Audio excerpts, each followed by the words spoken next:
Dan Patrick likes to say on the trail that he's a Christian first, a conservative second, and a Republican third. And if the Republican Party ever goes against the teachings of Jesus Christ or Ronald Reagan, I won't be a Republican. So here's my question to Lieutenant Governor Patrick. Which principle of Jesus Christ, the Apostle Paul, Ronald Reagan, Moses, the GOP platform, does he cite to keep the $3 million donation from the anti-Semitic aligned Defend Texas Liberty? Because I can think of 3 million reasons why he won't give it back. Welcome to the Seeing Red podcast with Andy Turner and Garrett Fulce, checking up on Texas policies and politics with some federal issues thrown in, like the assault weapons ban, interest rate hikes, you get it, but it's mostly Texas, since we can't ignore the big stuff either. And now, here are your hosts, Andy Turner and Garrett Fulce. Hey everybody, welcome back to this week's edition of Seeing Red. We are glad you joined us. Happy to have you. As always, you can find us on Facebook at facebook.com/The Seeing Red Pod. You can find us on YouTube, of course, at Seeing Red Pod. Don't forget, you can email us at hosts, HOSTS, at seeingredpodcast.com. Specifically spelled that out for our friend Mike, who emailed us about that. You can find us on Twitter at The Seeing Red Pod, at The Seeing Red Pod. And as always, thank you to the Zipmeister, who does a lot of our social media for us. And I always neglect to do this, but I want to thank Garrett as well for doing the actual audio editing, which is a lot of work. But anyway, so there's all the ways you can let us know what your opinions are, thoughts, what do you want to hear about, what don't you want to hear about. If you're sick of hearing about something, let us know. And I think with that, Garrett, we got an email. We got emails this week, but we got a specific email that I know that you wanted to talk to, and it was from a gentleman whose first name is Travis, and we'll leave last names off. But I know you wanted to talk about this, so you want to hit it?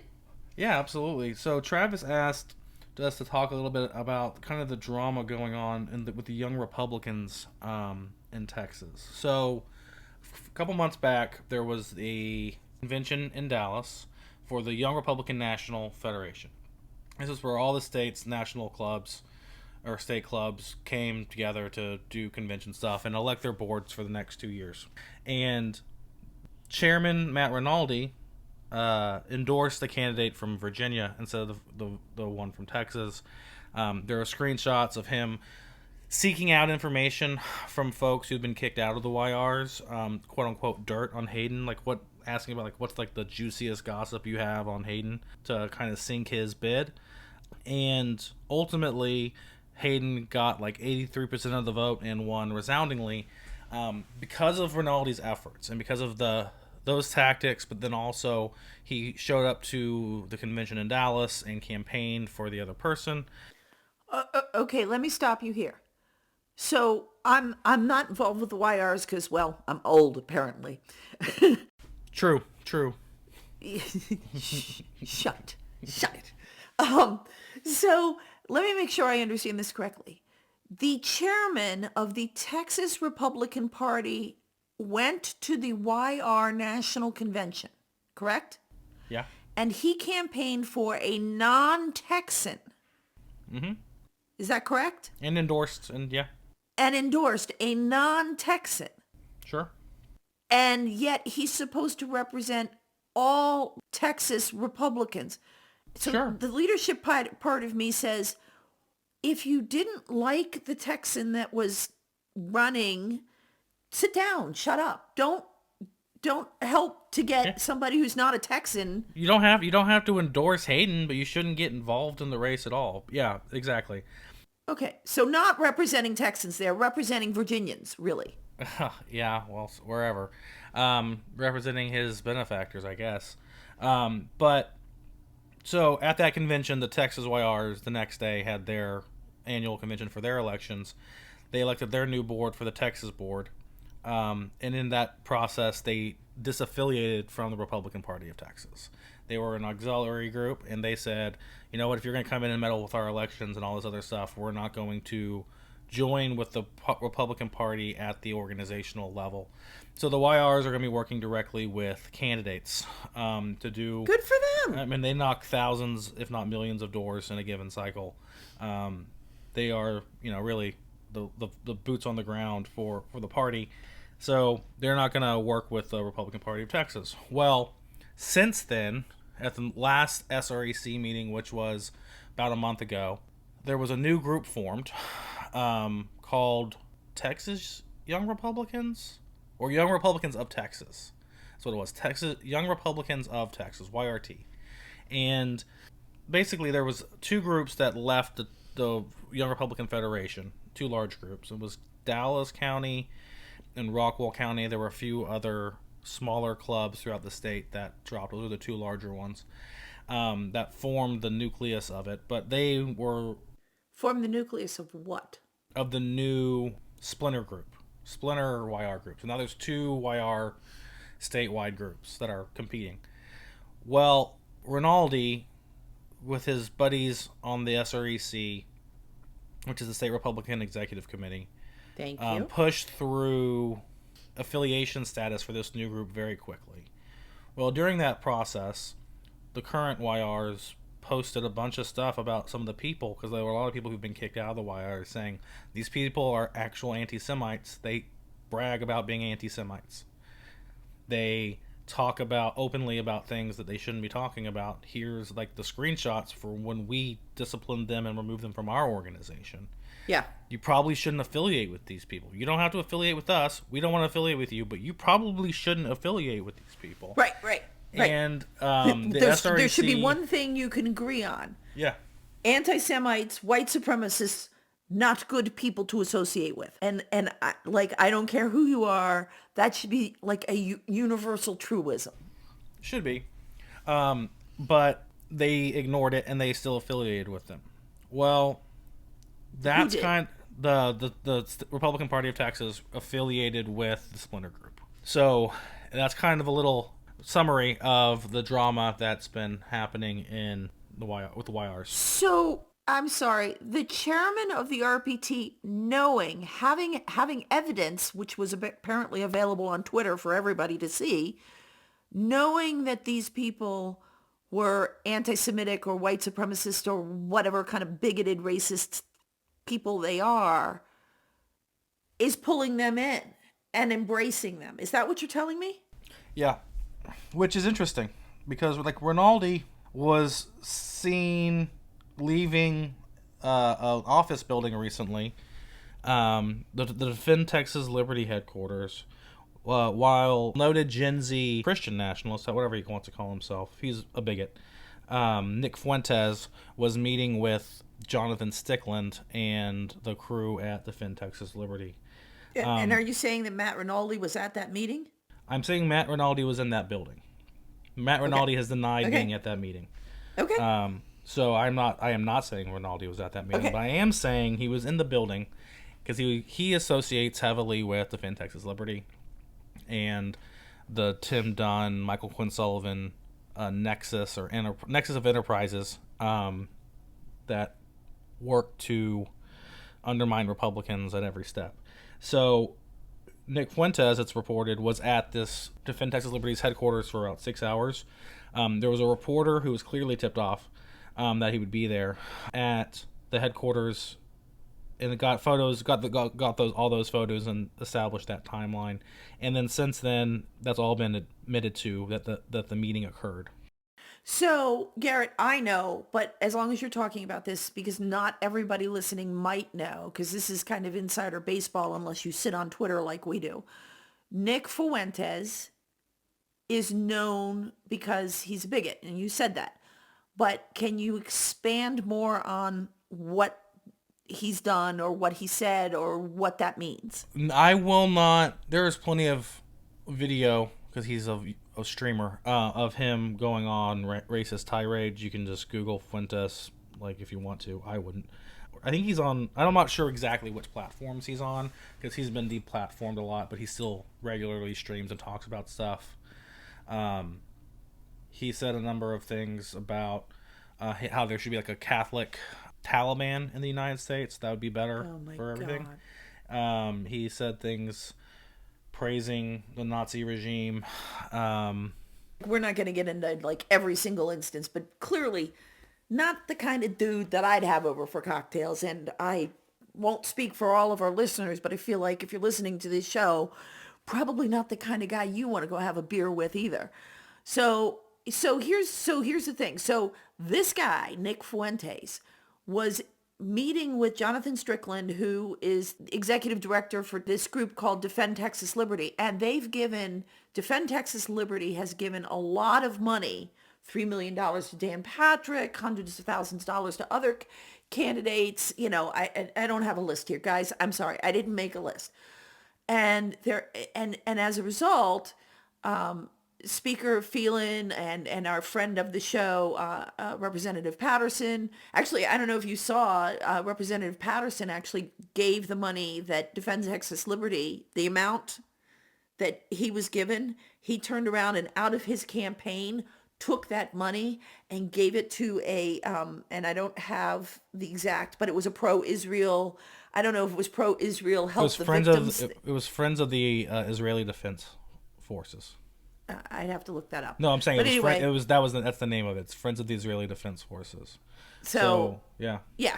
So and I mean, you know, good use for the money, right? Like he came out very quickly and said he didn't want anything to do with this, and Representative Patterson and Speaker Phelan are encouraging others to, you know, if you got money from this organization, and for the record, Lieutenant Governor Patrick said that he spoke with Defend Texas Liberty. Tim Dunn. He talked to Tim Dunn, who's the main primary funder. And it was did he say it was a misunderstanding? Or something, or the term that's mostly, I don't remember the exact term of art that Dan Patrick said, but he said he'd been assured that it was it wasn't really within the values of what they were wanting to go with, and that then Tim Dunn put out a statement calling it a blunder. You know, like yeah, and how do you make a blunder? Like, you're sitting in a room with a guy that you know is an anti-Semitic, Holocaust-denying. He's basically racist. Only famous for that. And here's the thing, though. You're sitting in this room with him for 6 hours. Yeah. Why are you taking this meeting for 5 minutes? And you sit in a room with him for 6 hours? That's not a blunder. That's a bad decision, and that does not sit well with me. And one of the things I saw is that it was a 6-hour meeting. Andy, you've worked in politics for a long time. Describe to me the types of meetings that have gone, in your experience, more than 3 hours. What types of meetings are those? State party meetings, maybe? I mean, those are public meetings. I'm talking about like the private ones. It's usually planning and strategy, right? Yes, that is a fair assumption. Yes, I have sat in on very long meetings where, you know, campaign plans were being laid out, fundraising, how we're going to do that, and where we're going to advertise, and where we're going to get volunteers. Yes, you know, when you're planning those things, it could take days, really. Right, but those are the meetings 6 hours. Those are the meetings that take more than 2 hours. A 2-hour meeting is a long meeting. Yeah. 1 hour is kind of like, oh, that's a long meeting, and most things are 15 to 30 minutes. Like 6.5 hours. Yeah, and having been chairman of an organization, having been a legislative director, I have not been an executive director, but I know a bunch of executive directors. And if they're giving up 6.5 hours of their time, there's a very specific reason for it. I do not know, neither does Garrett, what the agenda was. But obviously, it was to further the efforts of Defend Texas Liberty. And if Defend Texas Liberty is looking to Nick Fuentes or any other bigot, and there is no other word, there's no misinterpretation, he is a bigot, for 6.5 hours, then they think that he can help them further their agenda, right? Obviously. I mean, there is no question. That's absolutely disgusting that they would. It is disgusting. That they would think that he would be helpful to their agenda. Why would a white nationalist, why would a white supremacist or just a general anti-Semitic bigot be beneficial to your cause in any way? Because if they are, you have to look at your soul and what you're doing to maybe think that you're doing things the wrong way. But I think it's even more like Machiavellian than that. It's more sinister because if anything, it means that the people at Defend Texas Liberty, at best, and in the most generous light, would use a white nationalist to their benefit in any way whatsoever, and that in and of itself is evil in its own right. But and that's the best interpretation of what's happened. The worst interpretation is that they are also anti-Semitic, they are just bigots outright that want to eradicate large numbers of people from this planet because they are different than them. Right? And that's what scares me. I don't see a better... no one's offered a better explanation than that. The only explanation is always a mistake. Why was it a mistake? Can you articulate it, Mr. Dunn or Mr. Patrick? Why it was such a mistake that they did it? The mistake was that they were meeting because the only implications are they were white nationalists. They wanted to meet up with a buddy to work on something. The only other explanation is they don't really care, and they will use an evil person to do their bidding, which in and of itself is evil. So, I mean, it's exhausting. I get nothing. It's disgusting. I get nothing for anybody who doesn't return the money to DTL, to Defend Texas Liberty, because that is patently saying, oh, it's okay, we approve of, oh, it was a mistake. You don't make a mistake for 6.5 hours when you sit in a room with a known bigoted, racist individual. Like, this is his bread and butter. And you sat in that room for 6.5 hours, and it never occurred to you that maybe this wasn't a good idea. And you're raising millions and millions of dollars to get people elected, and it doesn't occur to you that maybe this isn't like the message that you want to be putting forward. And I understand fundraising, and fundraising is hard work, but you don't do it at the expense of just good moral character. And I would say unto thee, Garrett, that anybody not returning that money, I would seriously question their moral character. And I'll tell you what, if they received money, and I don't care how much I love them, or don't, if they don't return that money, I'm done with them. I just am. And I wouldn't question their character. I would just say that they have none. Whether their character is well, to me, that's so blighted and so aligned with just the cancer of white supremacy and bigotry that it is irredeemable, except through the blood of Christ. And I would hope that they would actually find the true meaning of the gospel in there somewhere, but one can only hope and do so much. The thing we haven't mentioned yet is that all of this happens in the backdrop of happening the day after the disgusting attack by Hamas against Israeli civilians near Gaza, and obviously that situation is unfolding still now a week plus later. So it's just, there's hate in this world. These people were meeting with somebody who's one of the most well-known anti-Semites in the country the day after the worst single day in the terms of civilian casualties for the Jewish people since the Holocaust.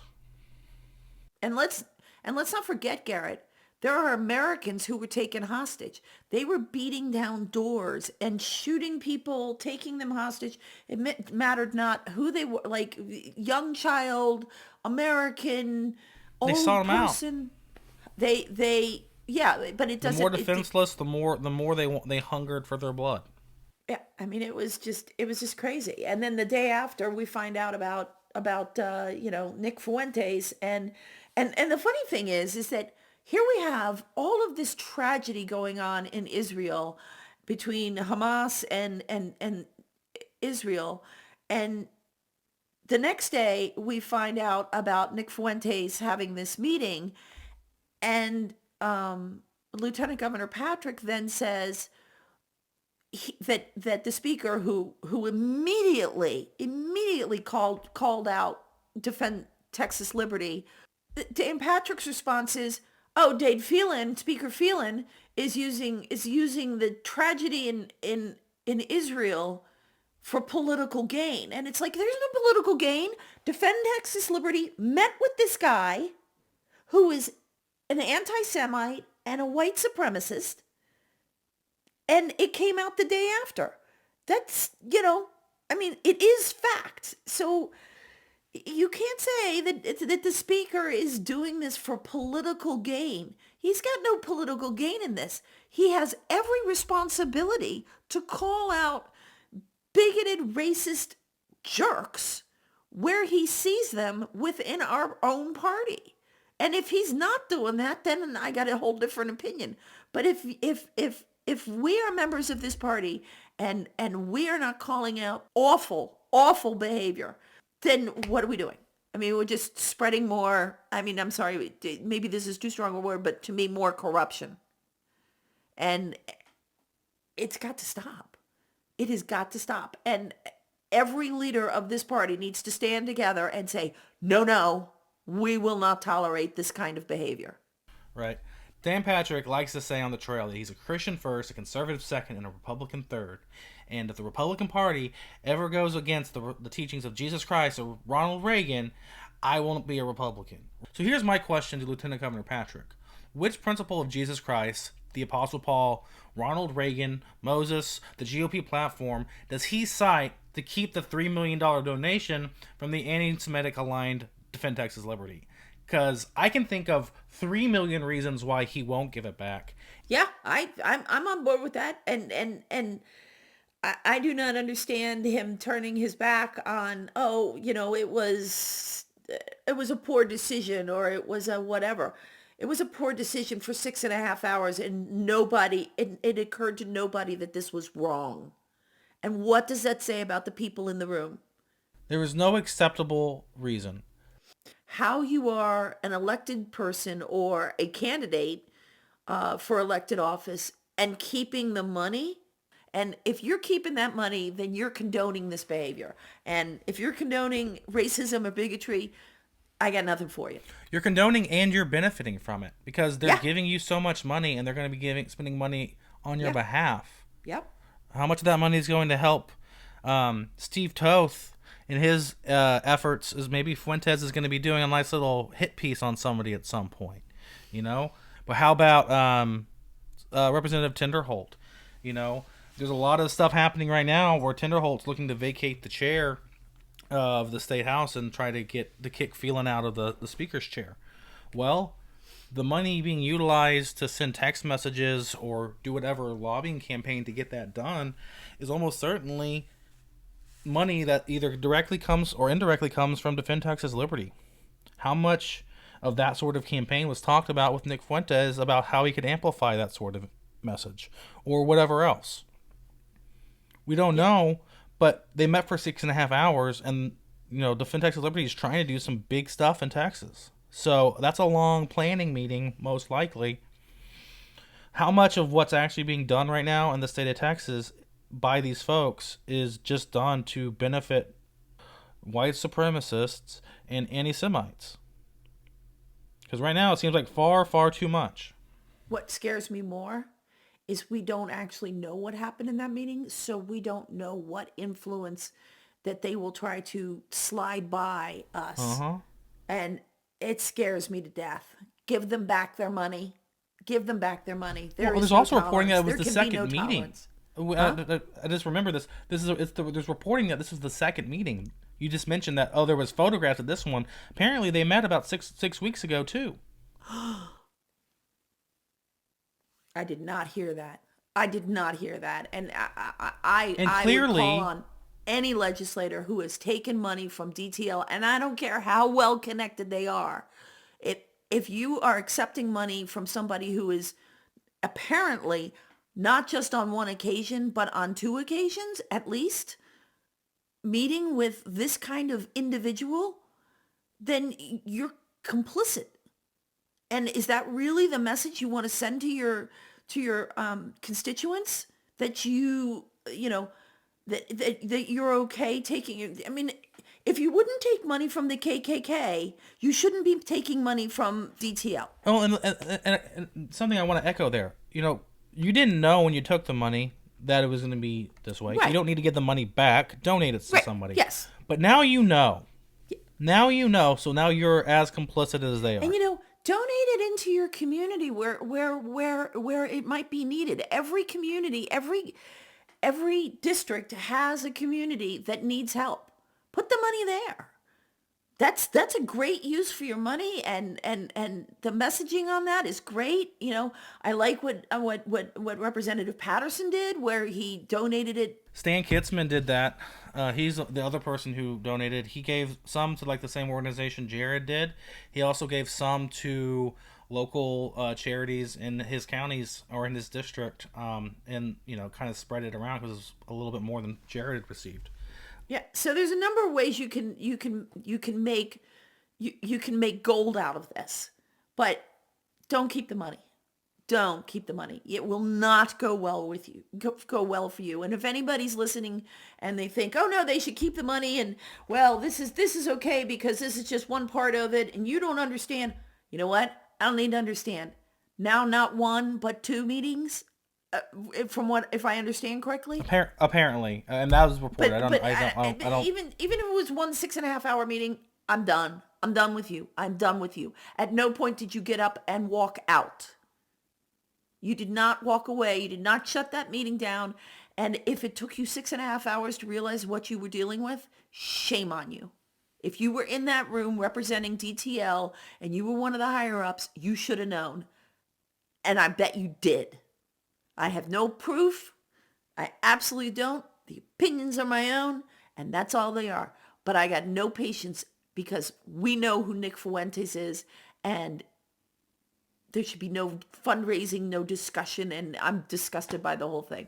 So anyway. Yeah. Well, one other thing we want to talk about today is that right now the special session is going on. School choice via education savings accounts is going on, and what we have right now is SB1. It's engrossed, so it's been hammered out a good bit, and right now really what's happening with ESAs is that there's behind the scenes maneuvering between the House, the Senate, and the governor about what they're going to working on, and then it'll fly through the House whenever that's done.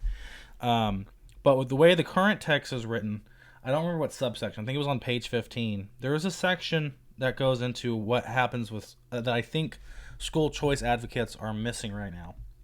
Is that there is a section that goes into what happens to the school districts where children are located. Well, anyone who was homeschooled in the previous year, private schooled in the previous year, or is leaving a charter school or private school or public school from the preceding year will be eligible for the ESAs under this current paradigm. Homeschoolers will get $1,000. Other people will get $8,000 a year towards tuition.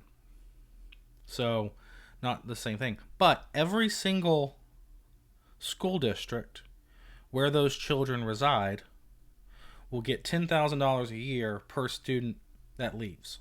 Now, I don't know the exact amount that a student, the current formula, how much they get from the state. But each person, regardless, even though someone's going to move, they're going to get $8,000.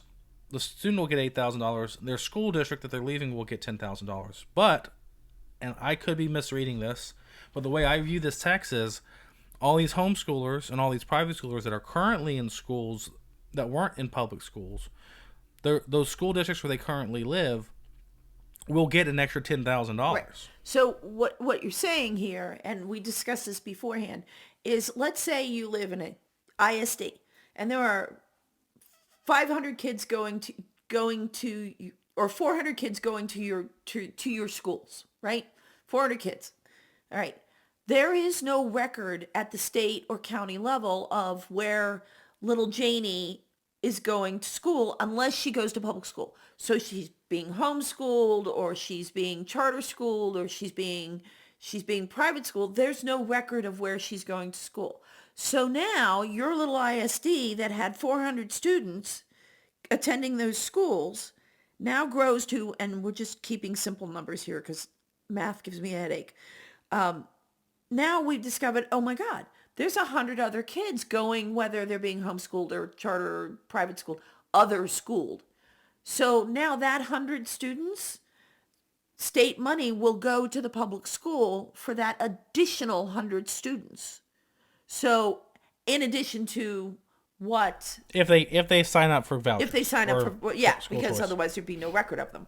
So this actually is a benefit from what you read in the bill. This is actually a benefit to the public schools because they're going to get, they're not going to get tons of money, but they're going to get a little more money. And if... it certainly softens the blow from just losing all the money as it currently stands. It does look like it's sunsetted at 3 years from when a child enters the system. So you'd have a lot of money at first, and then it would go down to kind of a normal level in about 3 years from now.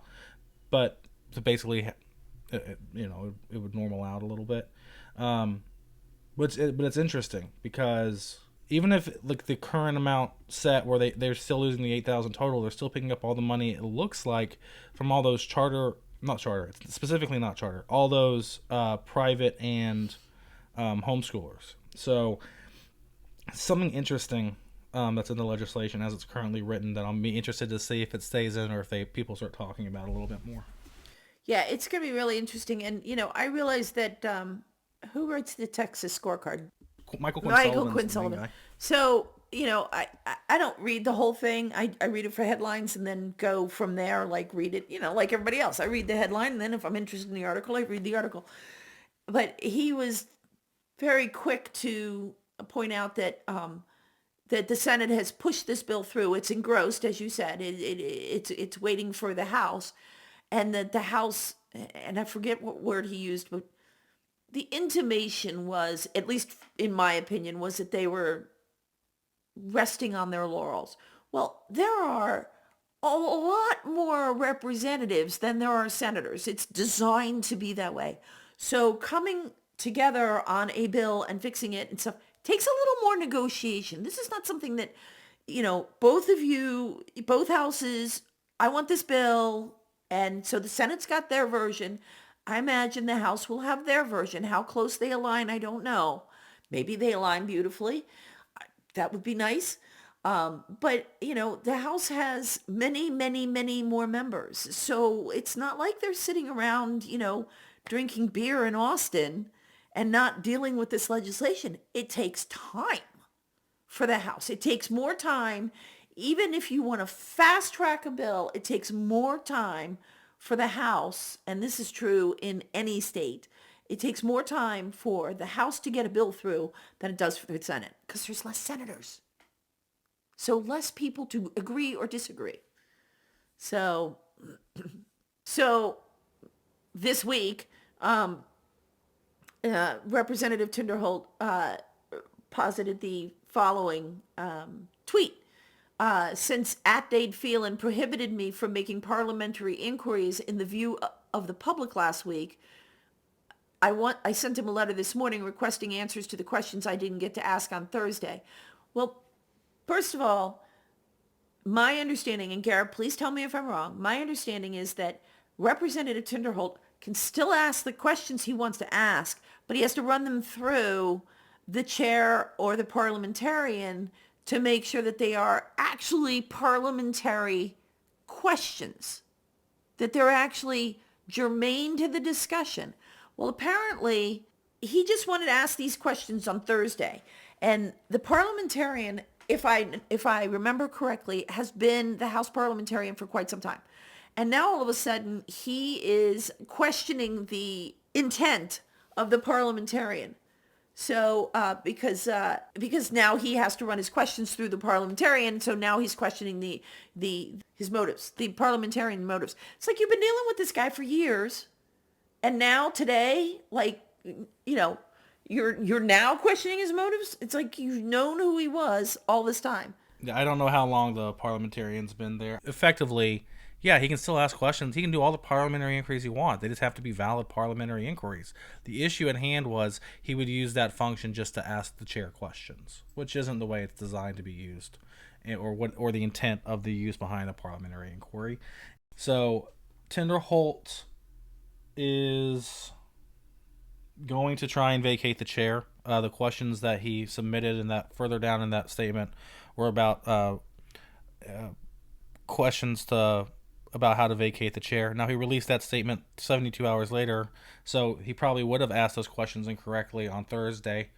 But whatever.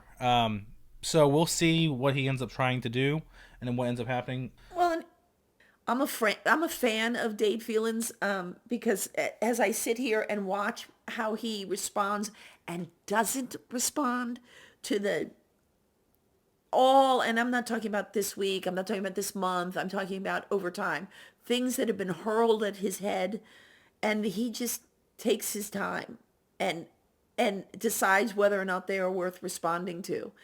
It's like he was accused of being drunk on the floor by the Senate, by members of the Senate.